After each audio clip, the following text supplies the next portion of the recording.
Back to my channel learn AI with Isha. और आज हम फंक्शंस के बारे में पढ़ेंगे। तो सबसे पहले मैंने एक बहुत सिंपल सा एग्जांपल लिया है फंक्शन का। वैसे मैंने आपको पहले भी किसी वीडियो में बता दिया था कि हम फंक्शन को लिखते कैसे हैं। तो सबसे पहले मैं इनको पहले अलग कर देती हूँ, लाइक फंक्शन जहाँ पर मैंने पूरा लिखा है कि इसमें क्या क्या होने वाला है। सबसे पहले इसमें आप देख रहे होगे यहाँ पर डेफ लिखा है। तो डेफ एक कीवर्ड है, जिससे हम पाइथन को ये बताते हैं कि अब हम इसके आगे जो लिखने वाले हैं वो हमारा एक फंक्शन रहने वाला है। डेफ का मतलब एक डिफाइन कर रहे हैं हम इसको, ठीक है। अब यहाँ पर ग्रीट इस फंक्शन का नाम हमने रखा है। आप कुछ भी रख सकते थे यहाँ पे फंक्शन का नाम, आप एफ भी रख सकते थे, F1 भी रख सकते थे, कुछ भी कर सकते थे। बट ऐसे आप करोगे यहाँ पर कि आपने फंक्शन का नाम यहाँ पर लिखा है, ठीक है। उसके बाद में आप उसके बगल में ये दो ऐसे राउंड ब्रैकेट्स बनाओगे और यहाँ पर कोलन लगाओगे। और उसके बाद कोलन के बाद आप ऐसे एंटर प्रेस करोगे, यहाँ पर प्रिंट और उसके अंदर कुछ स्टेटमेंट लिख दोगे, ठीक है। तो जब आपने इतना कर दिया, आप उसके बाद आपका एक फंक्शन तैयार है। मतलब एक बेसिक सा एग्जांपल है, तो आपका एक फंक्शन तैयार है, ठीक है। अभी आपको इस फंक्शन को चलाने के लिए क्या करना होगा, आपको यहाँ पर उसको कॉल करना होगा। इसको आप क्या कहते हो, सॉरी, इसको आप क्या कहते हो कि आपने क्या किया है, फंक्शन को कॉल किया है यहाँ पे, ठीक है, इस जगह पर। और यहाँ पर आपने फंक्शन को डिफाइन किया कि फंक्शन के अंदर क्या होने वाला है, ठीक है।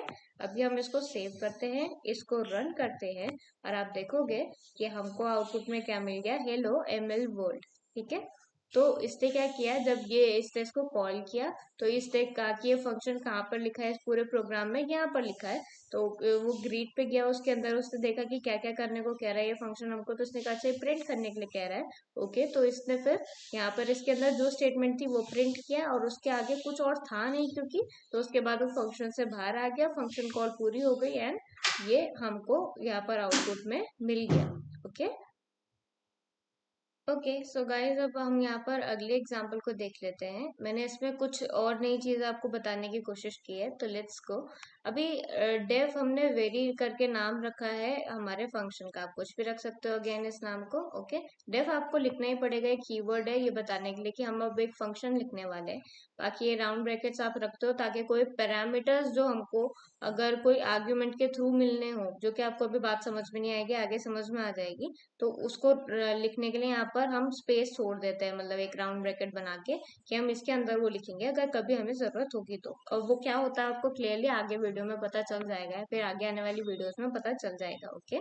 तो बाकी बगल में उसके बाद ये कोलन लगाते हो आप, और यहाँ पर आपने, अभी मैंने एग्जाम्पल के लिए यहाँ पर एक वेरिएबल ले लिया है कि A = 2, और फिर मैंने रिटर्न किया है उस ए को। आपको मैं रिटर्न के बारे में कुछ चीज बताना चाहती हूँ कि जब आप प्रिंट नहीं कर रहे हो किसी फंक्शन के अंदर, आप रिटर्न कर रहे हो और आप चाहते हो कि वो चीज प्रिंट हो जाए आपके यहाँ टर्मिनल पे, तो वो कैसे प्रिंट होगी। आपको जब उस फंक्शन को कॉल करना है, आप उसको कॉल करो, बेशक करो, तो उसका आपका फंक्शन यहाँ पर कॉल होगा, ए की वैल्यू 2 सेट होगी, और फिर वो रिटर्न करेगा ए को।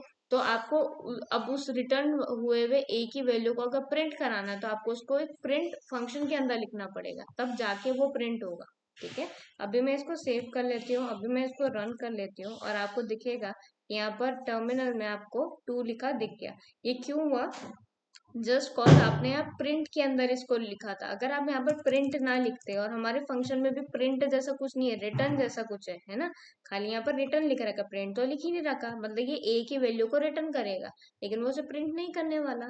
तो आप वो कैसे करोगे, अब देखना, मैं इसको सेव करूंगी, इसको रन करूंगी, तो यहाँ देखो यहाँ पर आया कुछ भी, टर्मिनल में कुछ नहीं आया। क्यों नहीं आया, क्योंकि प्रिंट तो हम कुछ कर ही नहीं रहे, हमने कॉल बेशक किया है इस वेरिएबल को, ये इसके अंदर भी गया है, ठीक है, लेकिन वो इस चीज को प्रिंट नहीं करेगा, जो ये रिटर्न कर रहा है ए, उसकी वैल्यू को प्रिंट नहीं करेगा, क्योंकि आपने प्रिंट यहाँ पर नहीं लिखा। आपको इसका प्रूफ कैसे दूं मैं कि ये इसने इसको तब भी कॉल किया है, चाहे हमने इसको प्रिंट फंक्शन के अंदर नहीं यहाँ पर लिखा है ना, कॉल हमने इसको प्रिंट फंक्शन के अंदर नहीं किया है इस बारी, बट फिर भी ये कैसे आपको प्रूफ करूं कि ये इस फंक्शन के अंदर गया, बेशक इसने ए की वैल्यू को 2 सेट किया है और ए को रिटर्न किया है, इसने प्रिंट बस इसलिए नहीं किया क्योंकि हमने प्रिंट फंक्शन के अंदर इसको नहीं डाला था। तो इसको मैं आपको प्रूफ करने के लिए यहाँ पर एक प्रिंट स्टेटमेंट लिख देती हूँ, जैसे कि हेलो करके। अब आपको दिखेगा कि ये हेलो तो प्रिंट हो जाएगा, लेकिन रिटर्न के टाइम पे ये टू यहाँ पर नहीं दिखाएगा अभी भी हमको। क्यों? क्योंकि यहाँ पर कोई प्रिंट स्टेटमेंट नहीं है ना, जो कि इसकी रिटर्न होती हुई वैल्यू को बता दे कि उस फंक्शन ने हमको लास्ट में आके क्या दे दिया। ठीक है, तो अब इसको सेव करती हूँ, इसको रन करती हूँ। रुक जाओ, यहाँ पर कुछ एरर आया है, let me fix it. Okay, मैं यहाँ पर सेव दबाना भूल गई, शायद वो की अच्छे से प्रेस नहीं हुआ था, इसलिए ऐसा हुआ। और अभी यहाँ पर आप देखोगे कि हमने इस चीज को, मैंने कहा था ना कि अब मैं यहाँ पर इसके बस फंक्शन कॉल को कर रही हूँ, तो क्या होने वाला है, ये फंक्शन के अंदर जा रहा है, उसकी वैल्यू को ए सेट कर रहा है, प्रिंट कर रहा है हेलो, और रिटर्न कर रहा है ए को। अब यहाँ पर ए की वैल्यू तो नहीं प्रिंट होगी क्योंकि मैंने यहाँ पे प्रिंट नहीं लिखा, लेकिन हेलो जरूर प्रिंट हो जाएगा। और वो ये प्रूव करेगा कि ये फंक्शन के कॉल के बाद फंक्शन के अंदर तो गया है, लेकिन बाकी की चीज उसने प्रिंट नहीं की। अभी हमने क्योंकि ए की वैल्यू को सेट किया है ना, तो मैं यहाँ पर चाहती हूँ कि मैं ए को प्रिंट भी कर दूं जरा। तो मैं हेलो के बाद जरा स्पेस दे देती हूँ और एक बारी ए को प्रिंट करा के देखती हूँ। मैंने सेव किया, तो अभी ये हेलो के साथ टू को भी लिख के देगा, लेकिन इसने इस वेरी के साथ उस चीज को प्रिंट नहीं करा, मतलब जब मैंने फंक्शन कॉल किया। लेकिन अगर मैं चाहती हूँ कि ये चीज भी करे कि जो ये रिटर्न कर रहा है फंक्शन यहाँ पे टू, ये टू को सेपरेटली अलग से लिख के भी दे, मतलब हेलो और टू, जो एक लाइन है यहाँ पर आपको दिख रही है टर्मिनल पे अभी, वो तो आए ही आए, इसके नीचे से एक टू और लिखा है। अगर आप ऐसा चाहते हो तो आपने इस बार उसको फंक्शन कॉल को प्रिंट के अंदर डाल दिया, तो आप देखो आपको दोनों चीजें मिल गई। ठीक है, तो आपको इससे बहुत सारी चीजें क्लियर भी होंगी, और कहीं ना कहीं ये बहुत हेल्पफुल होगा आपके लिए समझने के लिए। Okay, so let's move ahead. अब मैं आपको फंक्शंस के बारे में कुछ इंपॉर्टेंट बातें बताऊंगी जो कि आपको पता होनी चाहिए, आप इन चीज़ों को कहीं पर नोट कर लो। ठीक है, तो अभी हम एक फंक्शन की बेसिक बातें आपको बताने वाले हैं कि फंक्शन क्या होता है। It is a reusable block of code that performs a task. अब हमारे को कभी भी कुछ भी काम को बार बार प्रिंट कराना पड़ सकता है बीच में, मतलब बार बार का मतलब लूप नहीं है, आइटरेशंस नहीं है, इसका मतलब वो नहीं है जो कि फॉर लूप वाइल लूप ये लोग करते हैं ना। इसका मतलब ये है कि जब भी हमें बीच बीच में कभी भी अचानक से किसी काम को बार बार हमको जरूरत पड़ सकती है पूरे कोड के बीच में, तो हम उसको ना एक फंक्शन बना के वहां पर लिख लेते हैं, और जब भी हमें उसकी जरूरत हो हम उसको पूरे प्रोग्राम में कहीं पर भी कॉल कर लेंगे। ऐसे कॉल कैसे करेंगे, ऐसे उसका नाम लिख के और राउंड ब्रैकेट्स बना के, और उसके अंदर अगर हमको कोई वैल्यू भेजनी है, मतलब उसके अकॉर्डिंग अगर ये फंक्शन एक्सेप्ट भी करता है कोई वैल्यूज, ये बात आपको आगे पता चल जाएगी, अच्छे से समझ में आ जाएगी। बट आप ऐसा करते हो कि आप उस फंक्शन को कॉल कर देते हो प्रोग्राम में उस जगह जहां पर भी आपको जरूरत पड़ती है। तो आप एक तरीके से रिपीटेशन ऑफ कोड से बचते हो कि बार बार आप सेम चीजों को नहीं लिखते रहोगे, मतलब यही कोड लाइंस आप बार बार नहीं लिखोगे आपके प्रोग्राम में। आप बस एक बार वेरी को कॉल कर दोगे जब भी प्रोग्राम में, तो इसके अंदर जो कुछ भी हो रहा है ये सब आप यूज कर सकते हो आगे भी। ओके, और इसके बारे में और चीजें क्या है कि ये हमारे लॉजिक को ऑर्गेनाइज करने में काम आता है। अभी ये चीज तो बहुत ही लाइक ऐसा इलॉजिकल सा लिखा है मैंने बस आपको समझाने के लिए, बट कई बार क्या होता है हम बहुत लॉजिकल चीजों को करने के लिए बार बार, मान लो तुमको एडिशन कराना है, तुम बार बार थोड़े ना ए प्लस बी हर जगह पर लिखते रहेंगे, हम क्या कर देंगे, एक फंक्शन बना देंगे और उस फंक्शन को बार बार कॉल करेंगे जब भी हमको जरूरत पड़ेगी, तो हम इससे रिपीटेशन से बच जाएंगे। ठीक है, और हमारा जो लॉजिक है हमें बहुत बार नहीं लिखना पड़ेगा। ओके, अभी अगला पॉइंट क्या है, to return results when called. जब हमने इसको कॉल किया ना, यहाँ पर जैसे कि मैंने वेरी को कॉल किया, तो इसने क्या किया, रिटर्न किया इसके रिजल्ट को, जो कि ये रिटर्न कर भी रहा था। ओके, तो इसने क्या किया, यहाँ पर एक रिजल्ट को रिटर्न किया है। ठीक है, तो कभी अगर हमको कोई रिजल्ट रिटर्न कराना हो, देखो मैं एक चीज बताती हूँ आपको। रिजल्ट रिटर्न कराने से क्या मतलब है कि मान लो अभी अगर ये ना ऐड करने वाला कोई फंक्शन होता, चलो इसको मैं पूरा क्या चेंज कर दूं। अच्छा ओके, मैं इसको पूरा कमेंट आउट कर देती हूँ। ठीक है, और आपके लिए एक नया फंक्शन बना लेते हैं हम, और उस फंक्शन को हम अभी यहीं पर बना देंगे, लाइक चलते हुए रिकॉर्डिंग में ही, कि हमने कोई ऐड नाम का फंक्शन बनाना है। ठीक है, मैंने ऐड नाम के फंक्शन को बनाने के लिए क्या किया है कि मैंने यहाँ पर लिखना है एक वेरिएबल ए, एक वेरिएबल बी, जो कि मैं लूंगी एज एन इनपुट। ठीक है, और मैं रिटर्न क्या करने वाली हूँ, मैं ए प्लस ए प्लस बी रिटर्न करने वाली हूँ। ओके, वैसे मैं यहाँ पे एक वेरिएबल सी भी बना सकती थी जिसमें कि ए प्लस बी होता, फिर मैं रिटर्न क्या कर सकती थी, डायरेक्टली सी को रिटर्न कर सकती थी। ठीक है, तो आप दोनों तरीके से ट्राई कर सकते हो इस चीज को। और आपने फिर उसके बाद इस फंक्शन को कॉल करना है, क्योंकि उसके बिना ये चीज नहीं चलेगा। ठीक है, आप जब तक फंक्शन को कॉल नहीं करोगे तब तक फंक्शन के अंदर जो चीज है वो एग्जीक्यूट नहीं होने वाली। ओके, अभी आप यहाँ पर क्या करोगे, वैल्यू को दे दोगे, आप 5 वैल्यू दे दो, मान लो 7 वैल्यू दे दो, इसको सेव करो, इसको रन करो। अच्छा, अभी क्या ये बता दो, क्या ये प्रिंट करेगा? नहीं करेगा। क्यों नहीं करेगा? अब आपको क्लियर होगा कहीं ना कहीं कि आपको यहाँ पर प्रिंट लिखना पड़ेगा। अगर आप फंक्शन के अंदर प्रिंट नहीं कर रहे हो तो आपको फंक्शन के कॉल के टाइम पे प्रिंट करना पड़ता है।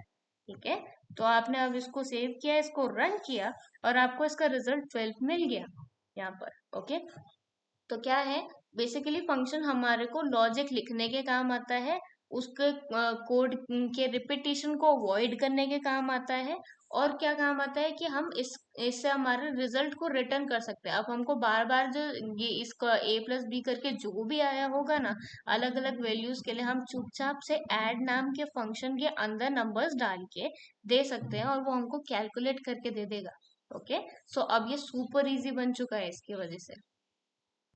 ओके, अब मैं आपको यहाँ पर कुछ इम्पोर्टेंट बात बता देती हूँ कि ये हमेशा आपको चीजें ध्यान रखनी है। ओके, अब वो पहली चीज क्या है कि यहाँ पर इस लाइन पे मैंने जहाँ पर हैशटैग लिखा है, मैं यहाँ पर मार्क कर रही हूँ कि यहाँ पर ए कॉमा बी, ये दोनों के दोनों हमारे क्या होंगे, इनको हम यहाँ पर बोलते हैं पैरामीटर्स। पाइथन के अंदर हम इनको पैरामीटर्स कहते हैं। ठीक है, लेकिन जब हम यहाँ पर ए और बी की वैल्यू को दे रहे थे, मतलब जिस टाइम पर हम ए और बी को वैल्यू दे रहे थे, तो उस टाइम पे उसको हम क्या कहते हैं, अगर किसी को पता है तो कमेंट में बता देना, नहीं तो मैं यहाँ पर बता रही हूँ कि इसको हम क्या कहते हैं, आर्ग्यूमेंट कहते हैं।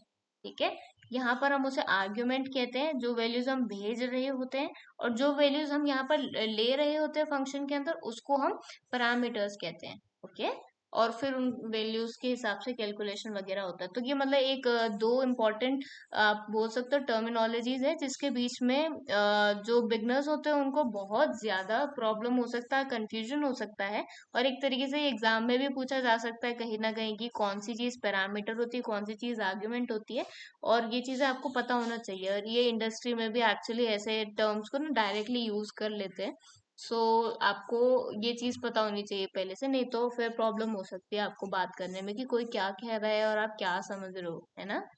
तो अच्छा, अभी मैंने आपको क्या है यहाँ पर दो पैरामीटर्स डाल के बताए, तो एक तरीके से मैंने आपको मल्टी पैरामीटर्स को डाल के उनको यूज करके कैसे वैल्यू रिटर्न करके कैसे उसको प्रिंट कराते हैं, ये सब तो बता दिया।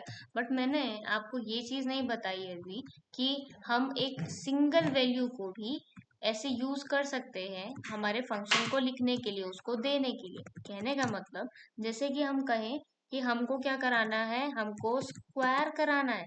ठीक है, हम यहाँ पर एक नम नाम के वेरिएबल को रख लेते हैं जो कि एक वैल्यू को लेगा और क्या करेगा, स्क्वायर का क्योंकि फंक्शन है तो ये उसको स्क्वायर कर देगा। हमने नम को दो बारी इंटू किया तो एक तरीके से स्क्वायर हो गया वो, राइट। तो अब हम इसको क्या करेंगे, हम इसको कॉल करने की कोशिश करेंगे।